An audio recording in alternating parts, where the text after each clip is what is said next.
কুষ্টিয়ার কুমারখালী উপজেলার শিলাইদহ ইউনিয়নের কল্যাণপুর গ্রামে পূর্বশত্রুতার জের ধরে হামলার শিকার হলেন রুস্তম আলী।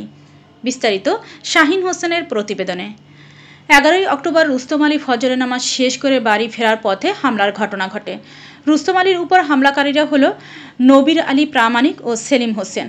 এদের বিরুদ্ধে কুমারখালী থানাতে রুস্তম আলী এজাহার করেছেন। রুস্তম আলীর উপর হামলাকারীরা বিভিন্ন ধরনের অপরাধ করেন, যার কারণে সমাজের লোকজন তাদেরকে সমাজে মেনে নিতে চায় না।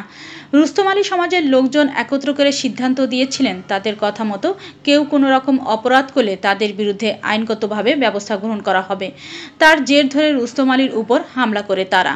পরবর্তীতে সমাজের লোকজন রুস্তমকে সমাজে প্রধান মনোনীত করেন।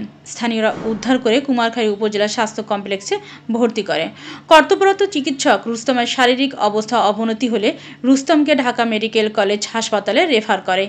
এ বিষয়ে কুমারখালী থানাতে 2 জনকে আসামি করে একটি লিখিত এজাহার করেন রুস্তম আলী। আমলিকের পদে আছে, এখন ওইটাই খালি দেখা যাচ্ছে।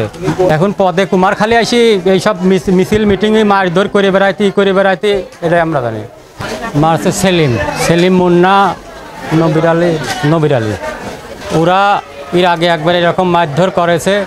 এটা নিয়ে কেস কাটটা হয়, আমার নামে ও সাক্ষী দিছিল, সেই জন্য আমাকেও হুমকি দেখাইছে যে শালা তুই মাতব্বাড়ি তুই রিক্সা চালা খাইছিস এতদিন, ছাড়া তোর মাতব্বাড়ি আমরা খাবো। তে এইটা বলিয়াই ওর সাথে এই হিংসা, তাছাড়া কোনো যে জায়গা জমিনে কোনো অর্থ সম্পদ নিয়ে কিছু নেই না, এইটা নিয়েই শুরু। তে ওই আগে একবার মারেছে বাড়ির কাছ থেকে ধরে, সেই জন্য কেস কাটা করছিল, ওরাও আবার কেস কাটা করেছিল। ও বাড়ির থেকে সকালে হাতুড়ার নিয়ে আসিয়ে এরকম পিছনে 3 কলার পায়ে দৌড়ে গেছে, ও দৌড় মারেছে, ওই দড়ি যাই পড়ে গেছে, ওইভাবেই মার শুরু করছে। এখন আমরা এর বিচার চাই। মারেছে হাসছে গা ওই নবী আলী সাল সেলিম আর মুন্না, এই জন্যে মারেছে। ধরেন যে আগে আমার সমাজ জামা ছিল, এই সমাজ জামাটা ভেঙে গেছে। ভেঙে যাওয়ার পর ওরা শোয়ার সময় কয় কি যে ওই শালাক মারবো, শালা মাতব্বার হয়েছে, শালাক মারবো। শালাক যখনই মারি পুঙ্গু বানায় হুইল চেয়ারে বসাইয়া শালাক দম নেব। তারপরে এর একবার মারেছে, তাই নিয়ে ধরেন কেসপাটটাও চলতেছে। তারপরে আবারও শাসায় যে শালা আবার হুন্ডা নিয়ে বেড়া। আজ সকালে নামাজ পড়ি উঠি ধরেন যে আবুলের মোর বুঝি ফিরে আসতেছে, ছান ও বাড়ির দিন ওই রডা ধরে আসতেছে। ওই হাতুরার ওই স্টান ওই যে আথরে আসতেছে, আর ওই খেয়া ওইখানে সেন্টার আছে, সেন্টার উবড়ি খেয়ে আমার পড়ে যায়। পড়ার পরে শাহনি হাতুর দিয়ে বাড়িয়েছে, আর এই রুল দিয়ে বাড়ি ভাঙি তুস করেছে। আগে করতে আমলিক, এখন আবার ওই শ্বশুর আসছে গা মাঝগা, ওই শ্বশুরের নাম দিন কি আবুল মেম্বারের মেয়ের সাথে বিয়ে আছে। এখন ওই খালি ওই দুই গেছে, এখন ওই শ্বশুরের সাথে এখন চলাফেরা হারে।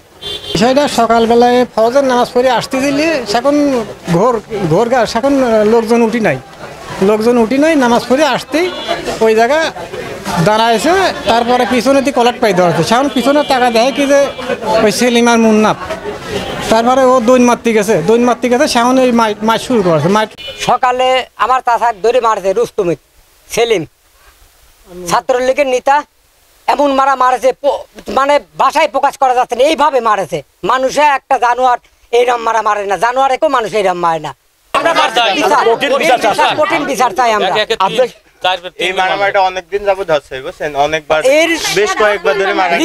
আমরা প্রশাসনের কাছে সুস্থ বিচার চাই।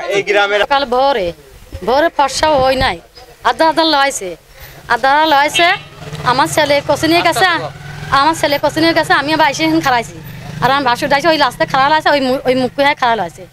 আর ও পিছন 3 ওই আছে ই নিয়ে একটা হাতর দিয়ে আর স্টাম দিয়ে আইসি পিছন দিয়ে বাড়ি শুরু করছে। সে দৌড় মাছ দেয় ওই সেন্টার ইটি খায় পরি যায় স্টান দিয়ে মাছ যাবো বাড়ি মাছ।